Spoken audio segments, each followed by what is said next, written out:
Hey, it's Dr. Amanda with Straightsmile Solutions, straightsmilesolutions.com, and I'm not going to go too much into detail in this video. I'm just going to, and this is not something I'm saying that you should take it with a grain of salt.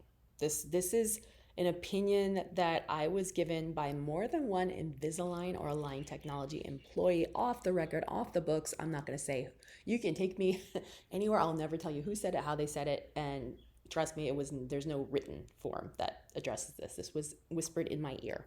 So, okay. So this is about the Pro, for the most part, Pro and Engine. And if you don't know what Pro and Engine are, these are synonyms, little pet words that I use to describe things with Align technology that I like or I don't like, that exist and people use, okay? I'm not saying they're good or bad, they're just tools. And maybe you choose to use these tools, maybe you don't. So regarding Pro, yeah, Pro's nice because you can make things faster and get faster turnaround times. And I don't have a problem with using Pro if you're just gonna switch out an attachment or add an attachment. But this is what was discussed on more than one occasion with more than one Invisalign team member that, okay, this makes sense though. I'm not being derogatory at all. It's just, I mean, if you know anything about starting a business, then this will make sense, okay? This is business 101, but a lot of dentists aren't business people, so they don't know this stuff, okay? Unless you've worked in entrepreneurship, unless you work with venture capitalists, unless you work with startups, unless you work with public companies, all of which I have, you don't understand this, okay? So when you start a new company, especially if you're making software, you're going to beta test first, right? You guys get that, right?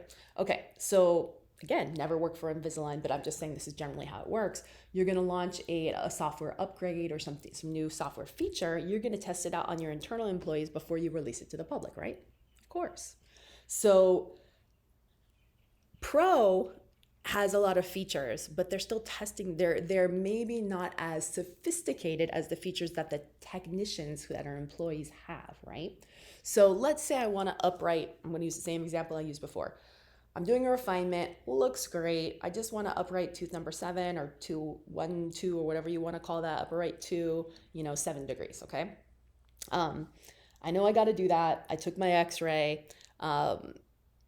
Yeah, I could go in and manually use Clincheck Pro and just tweak that 7 degrees. And, but anytime you move one tooth, the teeth around it all kind of have to shimmy and shift, okay? So you can't just move one tooth in space. Now, the software is going to adjust other stuff. As you move that one tooth, the other stuff is going to adjust. The one below it, the ones next to it, For every action, there's an equal and opposite reaction. So we're going to do that, and it's probably going to look good, and it's going to work fine. But basically what it comes down to, that answer that you get instantaneously through Pro may not be as accurate as the software if you ask a technician to do it on their end. Now, I've always been of the belief that, yeah, if I have to switch something super fast, like I must get this submitted by 5 p.m. tonight, or I don't know, I'd say patients can lose their insurance, but no, because that doesn't work anyways. That's the wrong excuse to use. So it's got to be something like, I don't know, I have a credit from Invisalign, but I have to submit the case by June 30th. I don't know, something like that. I must submit today, there's no way the case is going to come back before the patient goes on vacation. Okay, maybe I'm not totally done. I cannot wait 2 days for the technicians to come back. Okay, fine. It may not be perfect. It might not be super accurate. Then that's totally fine. Use Pro, don't care. But if you're using it every single day on every single case for every single thing, instead of just, saying do this, do that, do this, and letting the technician do it, and then you check it. Yes, it takes a little bit longer, but ultimately the amount of time it takes from you is actually way less because you're looking at the case, you're telling them what needs to be done, then they spend the time to sit there and fiddle with it. How much is your time worth? If you really enjoy doing this, be my guest. But like what it was said to me, the outcomes may not be as good because the software may not be as calibrated, if that makes sense. Okay, so you get the idea. There was nothing derogatory with what I said. It was just common sense. Okay, so same thing regarding the engines. You're using, I talked about AI before. I don't know. Okay, so I'm just going to leave it at that. Just be careful. You need to look at what comes back and say, does this make sense? And if you're using it just to make things faster, I'm cool with that. It's a tool. I'm cool with that. Be my guest, okay? But there's other options for tools that are better. There's a lot of orthodontists like out there, like me. I'm one of the first ones that started doing it, but there's a lot of us. And listen, if you don't like my treatment planning philosophy, I can send you to 10 other people. I support the orthodontists out there. I stand with the orthodontists who are doing this. It is almost impossible nowadays, unless you're in a very weird small town or unless you have like a ton ton of volume in offices, or unless you got started like 20, 30 years ago, it's almost impossible to be productive in orthodontics nowadays with the way it's a race to the bottom with the prices, what you can charge patients and what insurance reimburses.